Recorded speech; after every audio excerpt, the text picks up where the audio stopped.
Today, we're talking with the Deputy Secretary General of NATO, Mircea Giona, a diplomat and politician from Romania who served as his country's foreign minister and president of the Senate.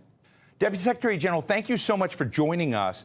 I want to ask you right now, as we watch the intensity of fighting in Ukraine, we see this crisis. We see the escalation in rhetoric from people like Russian Foreign Minister Sergei Lavrov. Is NATO ready for a potential escalation? If this war spills into NATO territory, how will NATO respond? We are indeed entering a decisive stage of the war that Russia has waged against Ukraine, in the Donbass, in the south. So we anticipate the next few weeks to be really decisive, even if the war could really drag on for a longer period of time. For the time being, other than the rhetoric, which we condemn by Russian leaders, we do not see in military terms indications for Russia willing or able to escalate the situation with NATO. Probably the fact that NATO has been mobilizing significant additional forces on the eastern flank, that we are activating for the first time in history the defense plans for the eastern flank countries, is a significant symbol of deterrence and strength of the alliance. So the war probably will rage on even more intensely, with even more casualties, with more sacrifice. But at this timing point, we do not see a risk of escalation between Russia and NATO. And we are also trying to avoid an escalation between NATO and Russia. Look, I cannot imagine how complex your job is. There are a lot of members of NATO. There are new ones like Finland and Sweden that are talking about joining. That's still on the table for other states as well. I think before this crisis, NATO was kind of taken for granted. I think people felt NATO's there, but now we see a new purpose. We see a revived sense of purpose of that alliance. How healthy is it? Tell us about the inner workings that you have to deal with every day with these different delegations, different militaries. I'd just love to give our audience a sense of the inner picture. I've been in this game and in this line of work for many years, as you said, Steve. I've never seen NATO so united. I've never seen a common sense of purpose.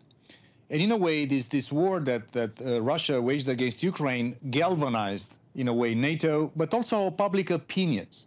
Something that I think is just extraordinary is not only the fact in which governments, US government, England, UK, Romania, whatever, NATO, Jens Stoltenberg, myself, will react to this crisis in a very professional and united way. But our public opinions, our businesses, when Russia waged a cyber attack against Ukrainian satellite providing telecom and internet to Ukraine, all of a sudden an American private company came to the rescue. We are seeing NGOs raising money for Ukrainian refugees. So what I think is just remarkable is not only the political or military side of NATO regalvanized, but our democracies, our public opinions, our businesses, our citizenry. And this is something I believe is nothing short of formidable. And we hope to keep this momentum going forward. Has there been a kind of, I don't know how to put it otherwise, than a kind of polite surprise at the resilience of the Ukrainians after this invasion? A polite surprise about Volodymyr Zelensky's resilience in this moment and his leadership? We have been training as NATO or NATO countries individually the armed forces of Ukraine since 2014, after the illegal annexation of Crimea and the occupation of the eastern part of the Donbass. So we knew that Ukraine, as a military, has been transformed into a quasi-NATO standard, while Russia has remained as a post-Soviet army. And I think that the difference in command and control, in the quality of leadership in the military was not something that surprised us. But I think everything was surprised by the immense bravery of Ukrainian people as a whole, beyond the military. The fantastic communication skills and heroism of President Zelensky and his team. So this is where I say we were pleasantly surprised by the resolve, by the level of sacrifice, by the level of ambition to defend their land. This is where we're surprised. But in terms of the transformation of the Ukrainian armed forces, we are not surprised because they are already a modern army. And with the support they get from NATO allies, they are becoming even more formidable as we speak.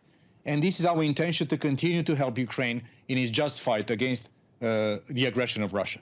Maciej, I'm going to take the liberty of asking you a question not about NATO. I mean, you and I have known each other for many, many years, and you're a leading face of Romanian civil society and civic engagement. You've been president of the Senate there, foreign minister, ambassador there. I'm just interested in how this crisis has changed how an average Romanian citizen feels about their place, because they're pretty close to Russia. They're also part of NATO. But has it changed the internal dynamic of identity and how Romanians feel in this moment?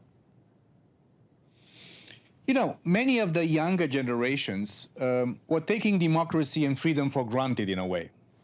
Because we are part of NATO, because we are part of the European Union, because we are part of the Western family of nations.